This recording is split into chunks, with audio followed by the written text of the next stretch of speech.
Today, I want to talk about if you should raise your prices. I want to share a story with you as well. I shared something on Twitter the other day about don't just raise your prices.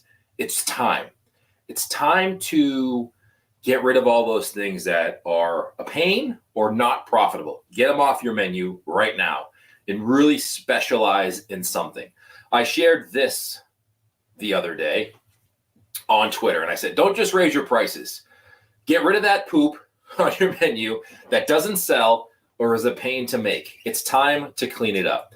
And I've been getting a lot of questions about what I meant about that. So I want to do a quick video here to clarify. And I got a lot of positive feedback as well. People who said they have done it. I mean, I think I got 40, it's a pretty popular post on our Facebook page. And a lot of people said they have done that. Like they've begun the process of eliminating things off of their menu to make their life a little easier.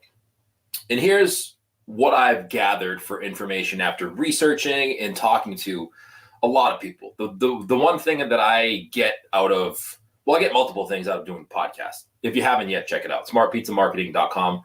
We talk to a lot of people. But one of the benefits of doing the podcast and having over 500 interviews that we've done is I've talked to 500 operators who are, seemingly successful from the outside. We don't dig deep into their books, but for the most part, me asking them questions, having conversations, you get to get the gist of if somebody's having a successful business. And success is relative, right? But success to me means they're profitable, they're not having a hard time making their bills, they're making money, they're enjoying what they're doing. That's success to me.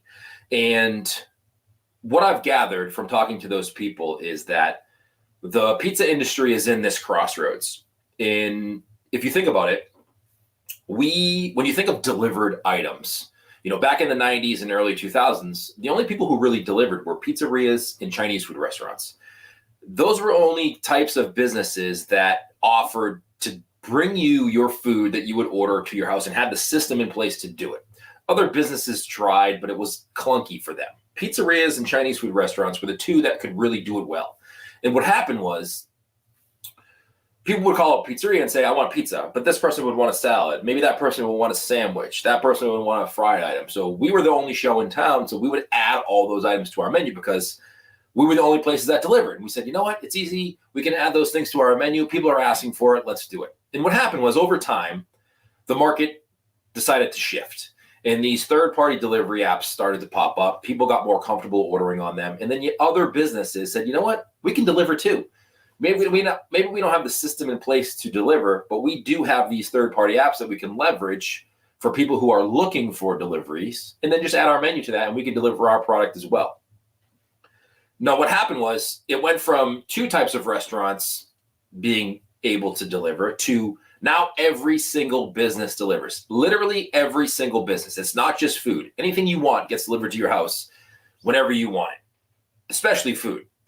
And what that did was it made people have other options than to order from you. So now pizzerias are competing on price because they're all exactly the same. And now not all of them are exactly the same. Don't get me wrong. There are a few anomalies out there who are specialties in something. But for the most part, people we talk to on the podcast, for the most part, are different. And if you're watching this right now, you're obviously a little bit a step ahead. But if I went to my local market and I look around at the pizzerias, if I take 50 pizzerias from my town and surrounding towns, I would say 40 to 45 of them have the exact same menu.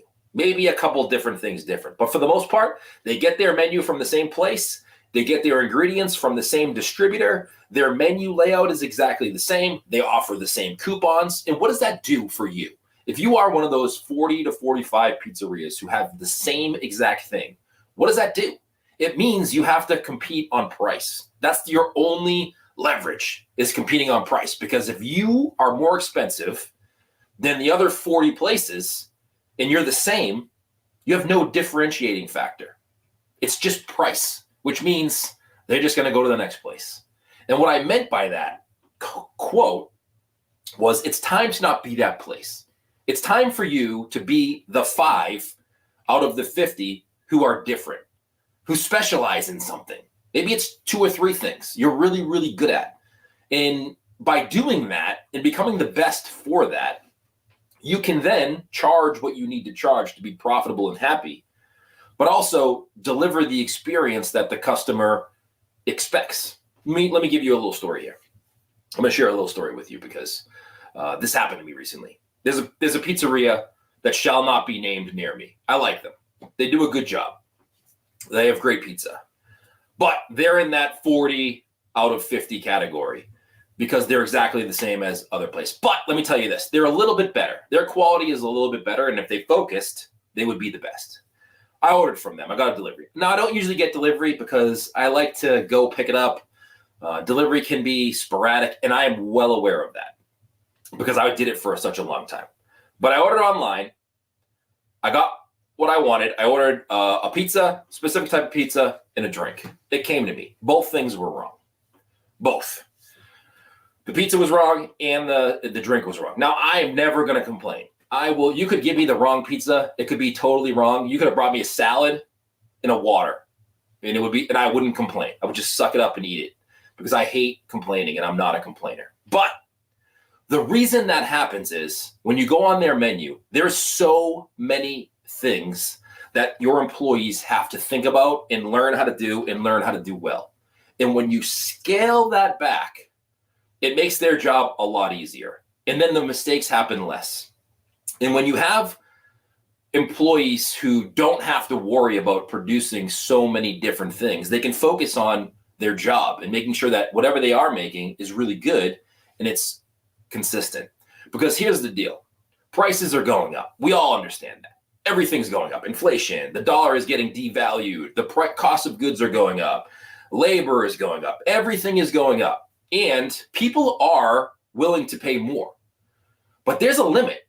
There's a limit. There's only so much more you can pay, regardless of what we think in the industry and regardless of what experts tell you, that just raise your prices. People understand prices are going up and they'll pay more.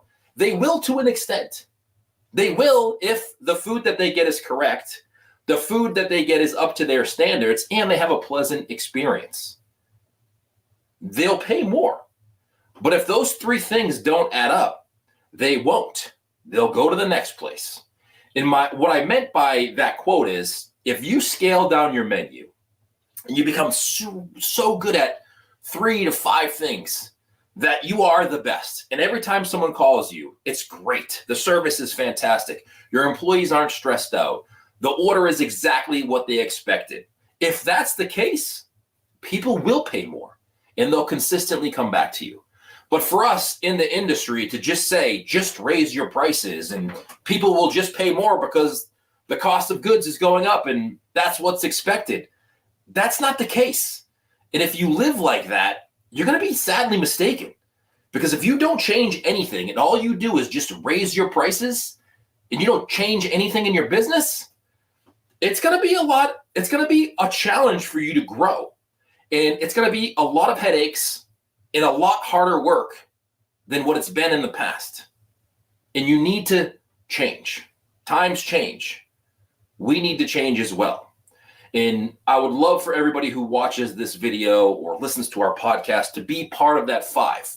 Out of those 50 pizzerias that I mentioned, and I'll get to all your comments in a second, out of all those 50 pizzerias, I would love for there to be more than just 5 who are different and who are excelling at doing one thing really well. Now, I'm not saying you can't add things to your menu. You can. But what I really want you to focus on is, what do you do well? When I think of your business, or if I'm a customer of yours, or if you think of it yourself, like when you think of your business, like if I say to you, whoever it is, I'm coming into your business, what should I get? You're not going to tell me to get the 5 or 6 things on your menu that are okay. You're going to tell me to get the 4 or 5 things on your menu that you know you're going to be fantastic at. That's what I'm telling you to do more of. Less of the things that you're not good at or okay at or mediocre or average, and more of what you are excelling at. And that's what your marketing should do as well.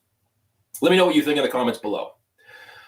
Let me say hi to some folks here because I really appreciate everybody joining. Bill, good morning. Morning, Steve. Steve from Stanislaus Tomatoes. Speaking of great products, they're a sponsor of the podcast. Check them out, Stanislaus Tomatoes. Really enjoy their tomatoes, by the way. They do a really, really fantastic job. And they're a great company. They do very supportive work for the pizza industry. Christina, very true. Thank you so much. Stephanie, good morning. How are you? Steve says, I'm going to read this comment right here. I had the exact same thing happen last night. The restaurant offers customization on online app, but the employees in the shop couldn't execute. Both meals didn't match the order ticket on the container. Yeah, that happens quite frequently. And if we just do less, that'll happen less. And then your customers will be happy. And I know times are tough. 2020 put a damper on a lot of things and customers are cranky. I understand that. But ultimately, we're in business. And customers are more forgiving, I think, nowadays. I know I am as a customer, but I'm not going to always be forgiving. And as a customer, I'm not always going to be like, that's okay. They messed up. I'm going to go back to them again. That's okay. They messed up. I'm going to go back to them again. It's a weird time. Eventually, I'm going to get sick of that, and I'm going to go somewhere else. So you really, really need to look at that. Steve also says, don't promise complexity unless you can deliver 100%. It's not only that for delivery, but your employees, when they have to do more and there are more elaborate things they have to worry about, that's stressful.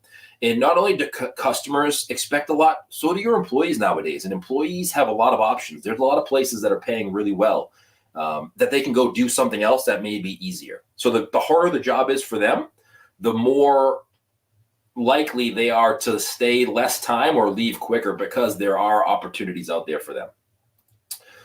Joe LaRue says, wise words, thank you. Yeah, this is just listen, you can take or leave my advice. I'm not telling you I know exactly what to do. I don't. I'm trying to figure this shit out just like everybody else. In my business, in the businesses that we help, in the people that I talk to, I am literally just sharing my what I'm observing and what I'm gathering from people that I talk to. You can take it or leave it. Take it, test it out on your own. If it works for you, great. I'm glad it worked for you, but it may not work for everybody. I'm not saying this is exactly what you need to do. I'm just saying, hey, listen, this is something that you should think about.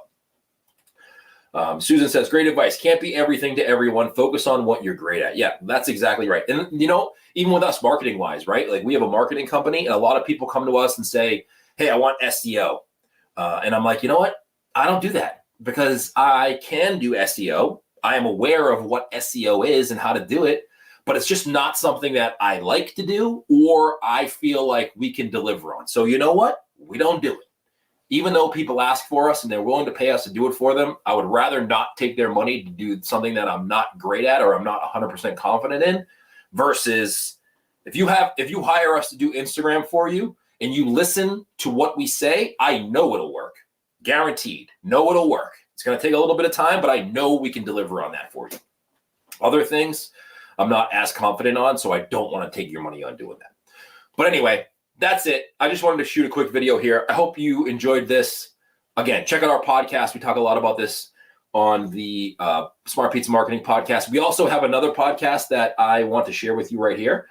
It's called, we changed the name of it. It used to be Local Business Marketing, but I wanted to kind of skew away from that because I wanted to talk to other people who are doing other things. And the title was kind of messing people up. So it's called The Marketing Club. We changed the name. We have some episodes. I've been doing a lot of Instagram and Facebook and email marketing. That's going to be coming up on that podcast. Go check that out. You can find it at thebruceirving.com. All our episodes are there. Thank you so much. If there's anything I can ever do for you, let me know. If you want me to check out your marketing or you have a question, leave a comment below or just shoot me a message. I appreciate you. Hopefully you have a great holiday. If I don't talk to you or I don't hop on here live before the holiday, have a great holiday, and we'll see you guys back here next time.